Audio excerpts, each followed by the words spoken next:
Today I'm going to look at Dark Miss Marvel. I know the box says Dark Avengers Warbird. This is not Warbird. She was never called Warbird. She is not Warbird. She is Miss Marvel. Well, actually, she's Moonstone disguised as Miss Marvel, but you get my point. Now, one thing I will say, I don't remember ordering this figure. Obviously I did. And I do like it. I mean, don't get me wrong.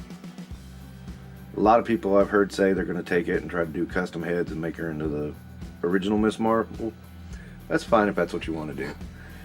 I'm not going to do that because one thing I will say is Moonstone is probably one of my favorite female villains. Mostly because of the run of Thunderbolts. I thought she had was given a lot of depth and a lot more going on than just being some weird chick possessed by something. Okay, don't get me wrong, she was a weird chick possessed by something. That did happen. But that wasn't all she was in that series. Now, honestly, before that, Moonstone, I barely paid attention to her. She was somewhere around a Z-list villain to me. You know, she was that chick in the yellow outfit. Never really thought much of her. Then Thunderbolts came around. She was Meteorite, and then later became Moonstone. And when she became Moonstone is when I thought things turned around for her. She became the most interesting character because she was the one who wanted to go back to being a villain. And the others were resisting. They liked being heroes. It created for some interesting dynamics. And what parts of that series I did stick to, it was usually around her and Songbird. Those two were really kind of different to me. So I did want to kind of see how those played out. And it got interesting several times. Now, one thing I will say, there got to be a point where it was like shit or get off the pot. You know, either you're a good guy or a bad guy. Which is it? And yeah, that can be a little bit annoying. But also, there's plenty of other places where, you know, it did make for interesting dynamics. So I kind of see what they were doing. At that point, comics had gotten kind of stale. They were trying to do the Heroes Return BS. But in that, Marvel had this bright light of Thunderbolts. It was very interesting. And you could tell there was like a part after the Heroes Return that they were like, okay, now what do we do? And so it got a little confusing, a little daunting. They kind of floundered around a little bit. They did eventually get their sea legs back. But it was up and down for the Thunderbolts. Now, a lot of people think of Thunderbolts or think of the later ones. I'm kind of like, that's okay. But it's not great. Then again, you know, mid-90s comics, they're tough.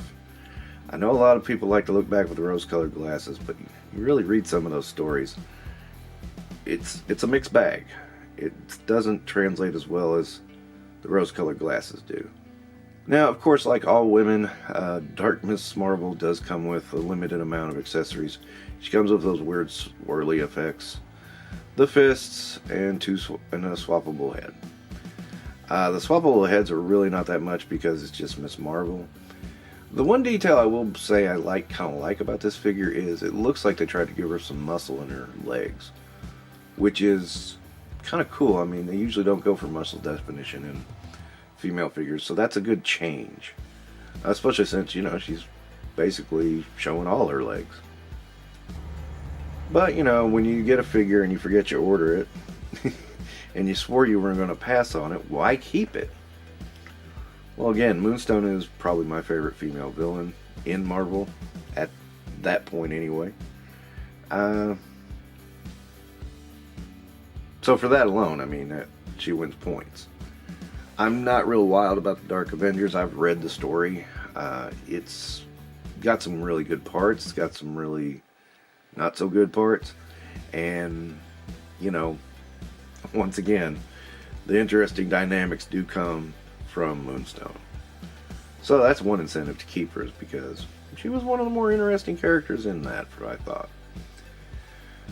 I don't really dig the scarf that much, but it is accurate, so I'm not going to really do anything about it. She will be going on my villain shelf. I'll probably sit her right beside a Moonstone, because they do kind of go together if you think about it.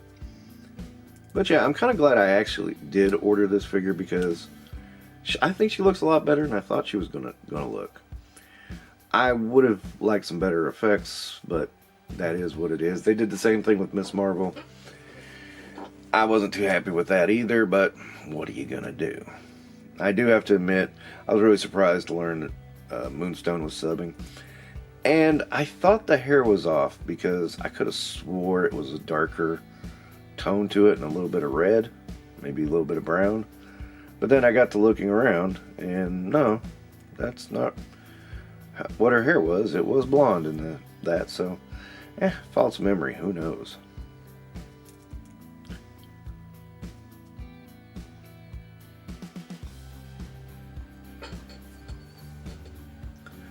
But that's my addition to the collection, Moonstone.